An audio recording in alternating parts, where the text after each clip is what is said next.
ஒரு ஆளை டேன்னு சொன்னால் நீ பதிலுக்கு என்ன சொல்லியிருக்கணும்? டேன்னு தான் சொல்லியிருக்கணும்.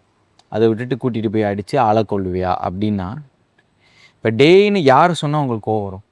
நம்ம நண்பன் சொன்னால் நமக்கு கோவம் வராது. நமக்கு மேலே இருக்கிறவங்க சொன்னால் நம்ம பொத்திட்டு போவோம். கரெக்ட். இல்லை நம்ம உறவுக்காரங்க சொன்னால் நம்ம மேலே பாசத்தில் சொல்கிறது கோவம் வராது. அப்போ டேய் அப்படின்னு யார் டேன்னு சப்போஸ் ஓகே.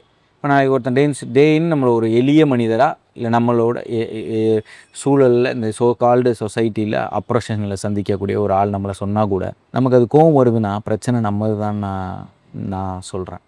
அப்போ நீங்கள் உங்களை எங்கே வச்சுருக்கீங்க? அவன்லாம் உன்னை டேன்னு சொல்லாமல் நீ யோசிக்கிற சிந்தனைக்கு தான் அதுக்கான பதில் தான் இந்த மொத்த படத்தோட பெண்டிங் பாயிண்ட்டுமே இருக்குது. ஆக்சுவலி இந்த மொத்த கதையும் உருவான இடமே அந்த ஆமாம். ஸோ அந்த இன்சிடெண்ட்டை சுற்றி தான் நான் ஃபஸ்ட்டு கதை சொல்லும் போதே இது இருந்தது. இந்த இந்த இந்த விஷயத்தை வச்சு தான் பண்ண போகிறோம் அப்படிங்கிறது எனக்கு ரொம்ப தெளிவாக இருந்தது. ஏன்னா இப்போ ஜாதி ரீதியாகவோ வர்க்க ரீதியாகவோ ஒடுக்குமுறையை சந்திக்கிற ஒருத்தவனை அவன் எழுந்திருக்கக்கூடாதுங்கிறது தான் இங்கே இருக்கிற அதிகார வர்க்கம் ரொம்ப கேர்ஃபுல்லாக பார்த்துக்கூடாது. ஏன்னா அவன் எந்திரிச்சானா பிரச்சனை. இப்போ அவனை ஒடுக்கிறதுக்கான முயற்சிகளை தான் இந்த அதிகார வர்க்கம் மொத்தமாகவே செயல்படும். இப்போ அதை நோக்கின ஒரு குரலை நம்ம கொடுத்துடணும் அப்படின்னு எனக்கு இருந்தது.